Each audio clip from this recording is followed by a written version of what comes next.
Here's a look at the stories making news out this hour. I'm Marion Kennedy. Senator Dick Durbin met privately with children who were separated from their parents at the border, and they're finding safety here in Chicago. Roseanne Tejas has that story. Well, we already knew that some of those children were being cared for by Heartland Alliance, and now, as you mentioned, we know the numbers. 451 unaccompanied minors are in their care here in Chicago, but 66 of them, as you mentioned, Aaron, were brought here in the last few weeks specifically because of the president's zero tolerance. 1/3 of those children, we're told, are under 5. They are toddlers and infants, the senator describing the facility as similar to a daycare center. It is terrible at a young age to be separated from your mother, your father, and that's what's happened as official government policy of this country. That is unfortunate, it is inhumane, it is cruel. We have very practical issues that face Heartland Alliance and those who are the custodians of these kids, taking care of them. Basic questions about, does this child have a medical issue, a medical problem?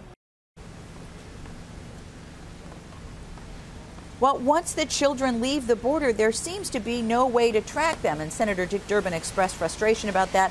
Heartland Alliance tells us they have located family for most of the 66 children they took in, but it was with no help from the government. It was the children themselves who offered clues, and it took sleuthing to do the rest. None of those children had relatives here in the Chicago area.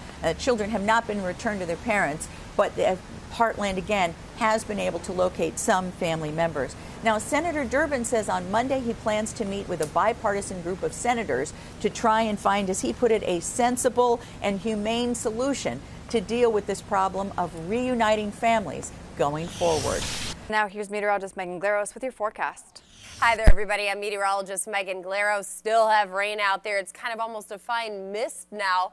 Good, because it's not so concerning in terms of moving forward with flooding potential. But the bad news is some of the damage has been done. Even though the flash flood watch will be let go, we also have to deal with river flooding, and that will continue for a couple days now moving forward. We've got a high temperature of 68 degrees today, continuing with kind of the gloomy feel to the day. Saturday, 75 degrees, better. Maybe just an isolated shower early, and 75 is really nice. 80 degrees on Sunday with a lot of sunshine out there, and then temperatures climbing up to the mid, even upper 80s by the middle of next week. So really back to summer feeling weather by Sunday. It's close tomorrow. Definitely not today. Have a good weekend.